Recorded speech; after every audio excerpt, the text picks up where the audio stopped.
Wir beginnen in Frankreich. Die zweitgrößte Volkswirtschaft Europas steht vor einer schweren politischen Krise. La moción de censura contra el gobierno de Michel Barnier ha salido. Alig 3 hónapot töltött hivatalban Michel Barnier. It's the first time the French government has been brought down in such a vote since 1962. Emmanuel Macron will name a new prime minister. The current government, Michel Barnier and all of his ministers, will resign. There is talk that he will try to perhaps even appoint a technocrat government, a government of non-politicians, because the politicians are so deeply divided. C'est l'histoire d'une débâcle qui a fait le tour du monde. En Italie, la censure du gouvernement de Michel Barnier fait la une de tous les quotidiens. Chaos en France, le gouvernement tombe, titre Il Corriere della Sera. La Repubblica va encore plus loin. La France, une gifle à Macron. Chose rarissime dans le pays italien. Les Italiens se disent que leur situation politique est finalement plus apaisée que la nôtre.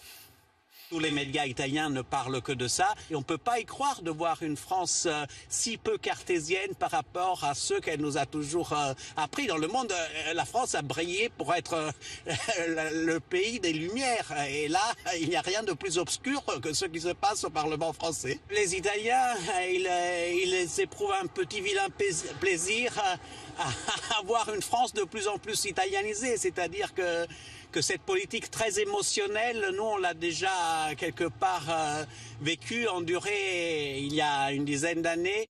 En Angleterre, The Guardian évoque la pire crise politique des 2 mandats d'Emmanuel Macron. The Times parle d'une période de turbulence qui risque de saper la Constitution française. Mais un autre homme est visé, Michel Barnier directement. C'est lui qui a négocié la sortie de l'Union européenne du Royaume-Uni pour les 27 pays membres. Les Anglais s'étonnent de voir que le négociateur du Brexit, qui a tant ferraillé avec Boris Johnson, faillir. On a du mal à comprendre comment celui qui avait plutôt la poigne quand il s'agissait de négocier avec Boris Johnson peut arriver à perdre sa place comme Premier ministre de son pays natal en France. Et on pose une question plus large, parce que la France est bien affaiblie. Quel futur rôle jouera la France avec l'Allemagne comme le moteur de l'Europe? Et est-ce que ce rôle sera compromis avec l'Ukraine, avec la pression de Donald Trump, avec la pression des populistes? Beaucoup de questions qui restent sans réponse dans la presse britannique aujourd'hui. En Espagne, El País s'en prend au choix de Michel Barnier. Le quotidien espagnol critique la nomination par Emmanuel Macron d'un Premier ministre conservateur issu d'un parti minoritaire et mourant, pensant que cela faciliterait l'approbation de mesures nécessairement impopulaires. Le quotidien catalan Sport se permet même un parallèle humoristique après la mauvaise performance de Kylian Mbappé avec le Real Madrid hier. Le journal compare Mbappé à un spectre qui erre sur le terrain, qui attend, comme Michel Barnier, une motion de censure pour répliquer qu'il doit être le président. Trêve d'humour, la presse espagnole est un poil plus optimiste qu'ailleurs et nous invite à suivre son modèle. La situation française, en quelque sorte, elle est normale pour nous, puisque l'Espagne, aujourd'hui, c'est un gouvernement de coalition en minorité au Parlement, et ça n'a pas empêché le gouvernement espagnol de continuer à gouverner et de continuer à approuver des lois, même si c'est difficile, même si les négociations sont ardues, souvent pour pouvoir faire passer une loi. J'invite aussi les Français à regarder ce qui se passe vers l'Espagne, pays qui aujourd'hui fonctionne avec un budget prorogé dès 2023 qui pourrait même l'être pour 2025.